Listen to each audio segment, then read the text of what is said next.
welcome to Dustin's Kaleidoscope. I am Dustin, and I have the pleasure of being here today with Lori LaBorde. Thank you so much for being here. Thank you so much for having me. She is a mother, a hike leader, a conservationist, an author, naturalist, and so many more things that we're going to learn about today. So let's get right in and I just want to talk to you because, we know each other because we both are hike leaders locally. And I found out rather recently that you had written a book, and I loved the book and the premise of the book, so I had to have you on. So again, thank you so much for being here. So first of all, what got you, before we get to the book, tell me a little bit about why you started hiking, being outdoors, and specifically with regards to children and babies. So it's a long story. I grew up with these wonderful woods in my backyard. And I used to go there. It was my happy place. I found peace there, and I would just explore all the time by myself. And so I really knew from early on that that's a place that brought me peace and rejuvenation. And I went to college for wildlife management, so I was kind of sticking with it. Okay. And then I decided after college in my 20s I didn't want to be in the woods by myself. I wanted something more social. So I got away from it, and then eventually I was teaching high school science. And then I had my daughter. So I left teaching formally, and I was home in our winter den when she was a baby. And I was looking for something to do and keep my mind active because I was home with a baby all day long. And so we would start going out on hikes, and I was a person that was very comfortable outdoors, and I realized that I was no longer comfortable outdoors. Oh, really? I was nervous because I was nervous about everything being a new mom. I doubted so much. But then, when we got there, it was just this really amazing bonding experience. And it was incredible, but there were some hurdles just to overcome all of the doubt, where to go, what should I wear, how to dress her. So it really became a learning experience, and then I realized that, this is what I wanted to do in my time with her. I want to bring other moms out, other moms that are in my position. Let's get them into nature. They can do it, empower them, watch them have this bond and this experience. And so it was really important. So I went through the New York State Department of Environmental Conservation, and I became a licensed hiking guide.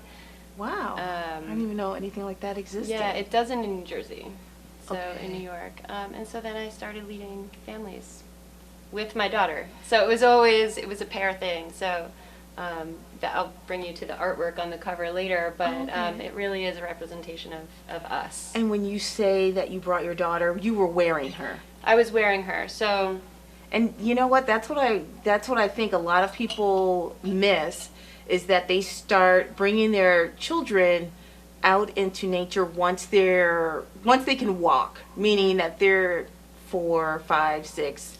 And you mentioned that your child, you wore her. So the first time you took her out, you were wearing her. Okay, and so how about the other parents? And just the term baby-wearing is not a lot of people know that term. If you're not in that world, you're so explain to us. Yeah, explain to us what that is. So it's just, you literally just have your baby strapped onto you or wrapped around you in some way that's snug, and that's it. And there's a ton of different ways to do it. And they all feel good, and actually some don't, and you have to find what feels good and what feels safe and secure.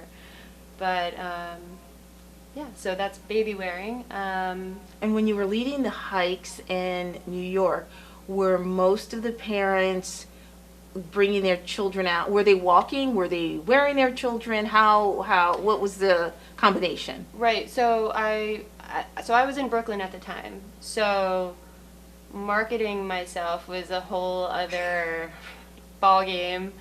So I literally started out with little flyers, and I would just walk around, and anybody that I saw with a baby, I was like, oh, here. Really? And so that's how I get started. I posted in pediatrician offices and So basically anybody who showed interest, I would take them. So I had experience writing curricula and implementing it for nature camps too. So I literally worked with ages 3 through 19. Wow. In the science field and nature field. So Okay. I was very comfortable adapting, and I was very comfortable outdoors. So I felt like if you had the right tools, you can easily adapt the program for whoever is interested. Right. So it's kind of like a catch-all. And then I started, trying to focus a little bit more, learning about other groups that are already leading hikes and what ages they really promoted themselves towards. And there was really this missing niche of a baby-wearing parent or a new parent. That was really, no one really knew how to harness that. And I was a new mom, so I had the outlet for it. And so most people were just waiting, is that Well, I until their think children were bigger? there's a lot of interest, but when it comes down to it, the baby could be not feeling well, the parent could be not feeling well. It depends on your night's sleep before. It depends on, maybe I'm really interested, but I just don't know if I'm up for it right now. Okay. Do I know anybody else going? There's a lot of things. The what ifs. Right. So it's hard. So when you actually have a group show up, That must have been exciting. it's so exciting, and it's an adventure from the start to finish, and especially when you're with a group of babies and a group of new parents. And where did you go in New York? We took Metro North, so one of my okay. favorite places was Garrison, Okay. New York. I got to explore a lot of places, and also through the lens of somebody that was also carrying an infant Okay. or having a toddler. So you're looking for roots or loose rocks. I mean, the way that you think about the trail and navigating through it changes too. So places where I used to hike when I was a teenager or an adult, a single adult, I wouldn't go. So that was cool. Okay. Yeah. All right. So then you transitioned. You came to New Jersey. I did. See, that would have been a reluctance. I grew up in New Jersey. Oh, did you? I Okay. did. Okay. So you moved to this Yeah. area, and then you basically had to start over from scratch, I assume, unless there were people who Right, the clientele. Well, who moved here. Yeah. exactly. So then the radius was growing. So at that point I had my own hiking company. Okay. Called NYC Adventure Moms. 'Cause Okay. we really were adventurous moms. And so the radius of the clientele kind of got bigger because now I'm trying to capture not just people from the city, but also people that were around here. Wait, did you have people from the city come out here as well? A couple of times. Oh, okay. Because I always tried to make it near the trains. Okay, that makes sense. Because I was more reluctant to travel on the bus with my baby, so I was comfortable on the train, so that's kind of how I set it up. Like if you can get on a train, then there's a lot of downtime, and you can troubleshoot with your baby on the train. Right. You can change diapers. You I can was get gonna say, snacks. like, yeah. You can you can do all that. Yeah. So now I'm in New Jersey. So I found the South Mountain Reservation. We were in the winter, and I decided to go snowshoeing with my daughter on my back, who's now in a backpack carrier, by myself and without a map, because I know the woods, and why would I think otherwise? 1,200 acres. I mean, So completely underestimated the size of it, and so I'm exploring, and you can't really see the trails because there was so much snow that year. Right. And I was thinking, oh, this must be a loop. And I was just finding so many amazing things. I was finding trails of an opossum I saw from the mark that the tail left behind, and all these amazing things, and the streams. And then I realized I've been out for a really long time. She was fine. She was, in her winter gear. We were both fine, but I'm like, okay, it should be ending now. I'm getting a little tired. So finally, How long was this? Like a couple of hours, or an hour and a half? Or? This was 2 hours. Okay. So, Okay. so then I find a kiosk, and I see these hikes, and I was like, oh my gosh, a South Mountain Conservancy. I was like, okay, maybe I can get hooked up with them. And then I see on the map where I am, and I'm like, oh, okay, I have to walk a long way along the road to get back to my car. And so, like, that was my introduction to. Wow. And so then it just got easier, I take it, once you were able to lead other people. Yeah. I got a map. Yeah, I was going to say, yes, you got the map. And then, like, how long did you wait until you said, hey, come out with me and we're going to go hiking, like, to a group of parents? Because you have the map now. So. Yeah, and I like to explore a lot. So I think one thing that's really important about leading a group of people, which you well know, is that you want to have outs in case something is not going to plan. So you plan for a route, but in case X, Y, or Z happens, you can go this way, you can go this way. And so once you explore all the different possible outs, then you're ready. Okay, that sounds so interesting. I love that you, even though you moved to New Jersey, you brought that love of hiking with your kids, you know, to New Jersey so that other parents could also find that. Mm-hmm. And now that so this was a few years ago, and now your children, so now you have another one, so now they're a little bit bigger. How have you changed your hiking style? Because you're not wearing them. Right, that's a good question. How have you changed it? So hikes, as soon as they got down, which it was very different for my daughter and my son. My daughter was happy to stay and explore and communicate verbally what she was seeing, much longer than my son. As soon as he could, stand, he wanted to be down and exploring. Oh, okay.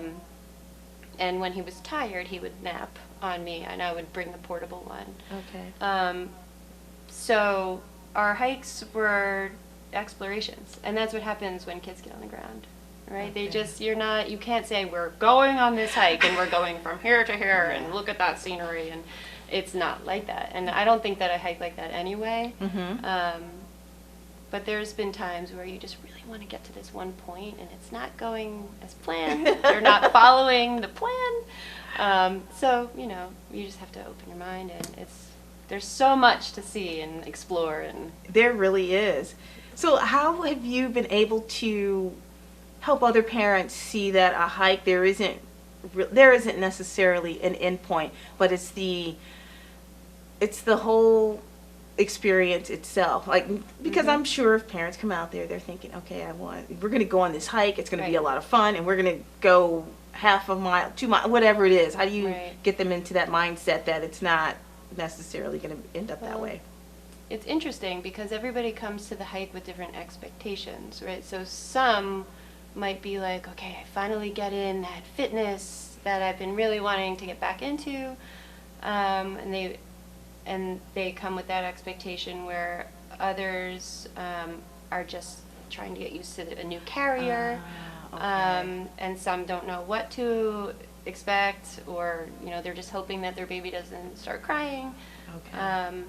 So it's really trying to figure out what their expectations are and to talk about it and be really clear up front what the hike is going to be. So I like to say off the bat when I'm advertising a hike, how difficult it's going to be, like strenuous levels, how long it's going to be, and then of course it might not be any of those things, depending on how the group goes.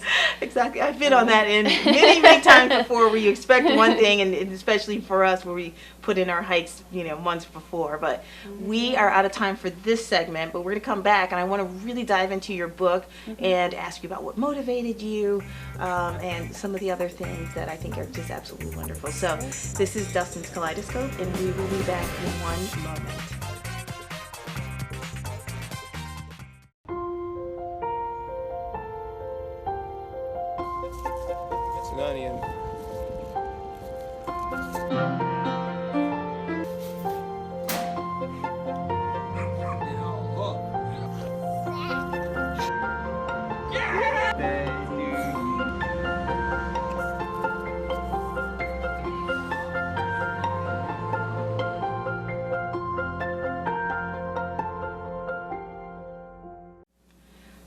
And welcome back to Dustin's Kaleidoscope. I am Dustin, and I am here today with Lori LaBorde. And at the end of our conversation, I said I wanted to talk to you about your fabulous book that you have written, and which talks about the importance of hiking and with your children and that kind of thing. So First of all, why did you, I understand why you hike with your children and why you encourage other parents, but why did you decide to write the book? So I decided to write the book because when I was starting bringing other families out, there were a lot of resources that I wanted and they weren't available. And if they were available, they were one from this place, one from this place, one from this place, and it was all over the place. And so I wanted to combine my passion of tree and plant identification and wildlife with a lot of the tips and lessons that I learned doing it both through myself and also the experiences of all the other parents. I thought it was really important. You're not always able to join a guided hike. Yes. And so this is something that you can literally throw in your backpack when you have a new scattered baby brain of a parent. It's literally written so you can find a question and then go to that section and the answers are there.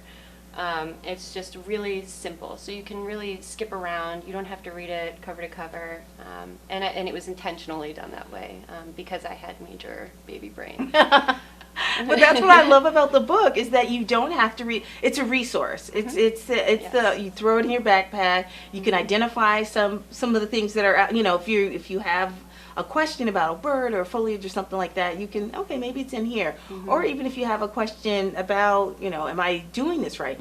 As far as like wearing the babies or as we were mentioning off camera, a lot of people think like, okay, is it too warm? Is it too hot? Like you don't really know. Part of that is, just your intuition. But, a big part of that also is just, the guidelines help you as well. Are you trapping yourself in your clothes from the straps? Or are you wearing a material that as soon as you take everything off, it's going to cool down really quickly? Right. Are you overdressing your child even though it's winter? It's possible to do that. Or yourself. Or, just different stretches to take care of yourself after taking a hike. All these tips. Because it's I don't think a lot of people appreciate it if you have never worn a baby. Because I wore my baby. I wore him from day one, and I actually made all these extravagant type of wraps and stuff like that. So he went with me everywhere. And one of the first places we went was like there's a huge reservation where we used to live, and that was fun for him. Like he would be on my back and he's looking around and he's laughing the whole time. But one thing that I really appreciated about your book was that in the very beginning you talk about basically how we should treat the area where we are hiking. How can we be responsible for our own actions in nature? Exactly, how to be good stewards of the environment, and these lessons can be taught at a very early age. And can you tell us a few of, I'm not expecting you to recite all of them, but just some of the ones that come to mind that you find are very important. They're all important, but some of the ones that you want to talk about. So specifically, we're talking about the leave no trace principles. And one, I just really want to mention this because sometimes these principles are a guideline, but sometimes there's things that happen where you feel a tension between, okay, I know I'm not supposed to take anything out of here, but my child just grabbed that acorn, actually a whole pocket full of them, and it's really meaningful to them. Both my daughter and my son did it, so I can say them. It's really meaningful, and so that's a connection. And then later on, when they bring them home, they can look at that acorn and they can remember their experience in nature. And I think that's really important. So as a parent, you're going to draw the lines between these principles, but there are a code of ethics, and it's important for people to at least be aware of them. Right. And that, I'm glad you brought that up because it is hard. I mean, we've traveled a few different places, and one of the, if you've ever been to the redwoods in Northern California, and you see those gigantic acorns, like really, they're like a foot long, so it's really hard, not to bring them home. But the one thing I always think of is like, okay, I have my camera here, so I can always take a picture and put it next to something so that we can sort of see the scale of how big it is or how small, depending on what it is. But I totally get wanting to take that one or two, Right. acorns, something like Right, that. and if it was, as they get older and you teach more about responsibility, and there is a chapter that's called Encouraging Lasting Memories, and so there's so many different ways that you can do that. And a photo album, easy. Yeah. You don't even have to have the album. You can have it on your phone. Exactly. You can write about it. You can draw it. You can, do a craft. I mean, there's so many ways. Just to bring that concept of nature in and out of your daily life. And when you were writing your book, obviously, the two of us, since we are out in nature quite a bit, we understand like not just the exercise and the physical part of it, that's great for bonding with parents, but when you were writing the book, did you find any research that talked about the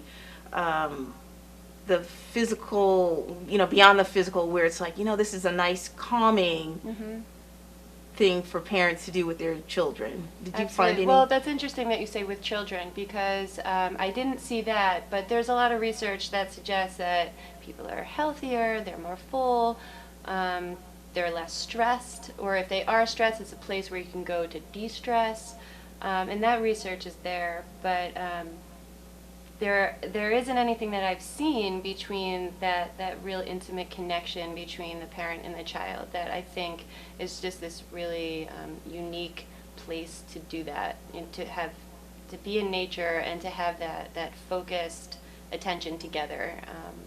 And I would be interested in I can speak to learning that more somewhat about anecdotally on the hikes that I've been on. I have seen, like, there have been some younger children on some of my hikes, and I have seen how they have interacted with their parents and how it's pretty, by the end of the hike, even if they're like, I don't know if I'm going to do this, because I have had parents ask, like, how long is the hike? Even though, it's well written out, but people still ask, is it Right. hard, or is it?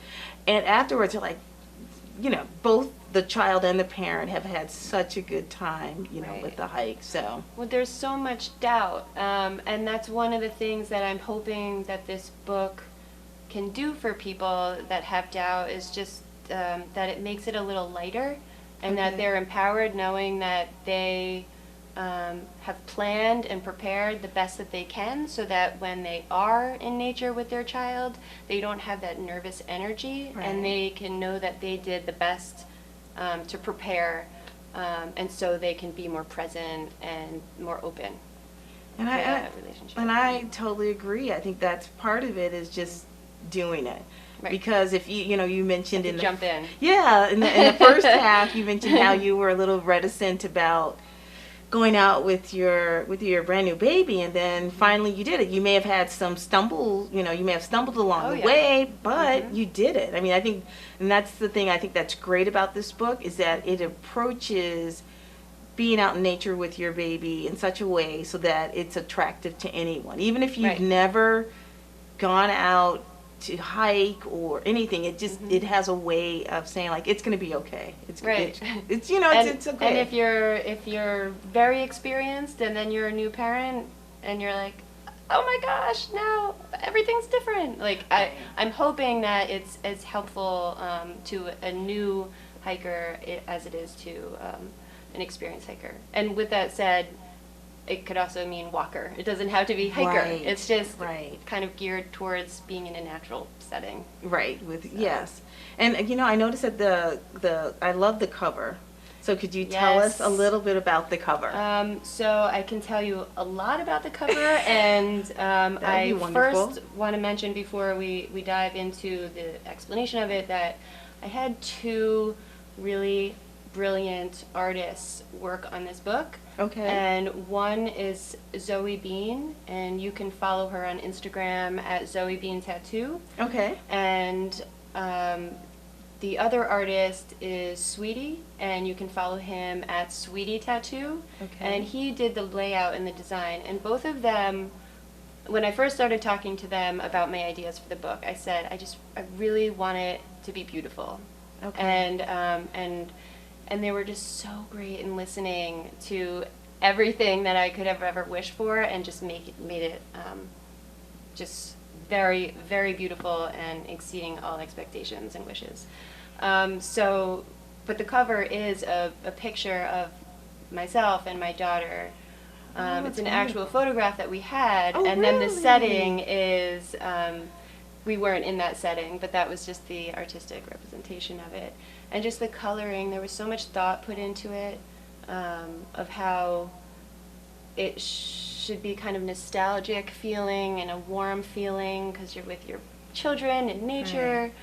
And then also to kind of balance a more hard edge title of The Complete Guide to Hiking with Babies and Toddlers, which I feel that it is after looking at a lot of hiking books and guidebooks for parents and families. I feel confident with that title too. So I really like it, and you know what drew me to the actual illustration, the cover illustration, is that I remember as a child reading these books by Lois Linsky around the same time as like Little House on the Prairie. Okay. And to your point that it had like this nostalgia, it's the same type of watercolor, and that's wonderful that it's you and your baby. That's so cool. Yeah. And then on the top it's more modern, a little bit, edgier. I could see the Brooklyn, part of it. So it's a really beautiful book, and of course the contents are fantastic too. Did they also illustrate the inside as well? So the field guide, the field identification section towards the end is all Zoe Bean, all original illustrations that we talked about which features should stand out. And it was her brilliant idea to just have color to the features where you can use to identify them. So otherwise black and white. And there also is under the field identification section, so for a bird, if you're likely to see them more than hear them, or you're only going to really hear them and you can identify them by sound, there's little pictures, a little eye, or a little ear to just kind of guide you through that. And then the inside, some of the stretches, and some of the maps that was done by Sweetie. Okay, so you had a nice combination there, and going back to the physicality of the hiking or the walking. I love that you do have stretches and things, because sometimes parents don't understand that babies can be heavy. Yep. And you really have to take care of your body, because the last thing you would want somebody to do is to do this and then say, wow, my back is really hurting and I can't do this. So it has to be a positive experience for everybody, especially the parent. The more positive it is for the parent, the more positive it's going to be for the child. Exactly. So we have about 25 seconds. Can you give us one last thing that you would want all the parents to know to go hiking with their child? I hate to put you on the spot. I just really want you to do it. Okay. Find a friend and just get out there and do it. Okay, wonderful. Thank you so much, and coming and sitting down on the couch with thanks me. for having This me. was so much fun. I I get to talk about one of my favorite things, hiking and being outdoors. So lovely. Yes. Loved it. Thank you. I'm Dustin Dumas, and this was Dustin's Kaleidoscope, and we will see you next time. Bye.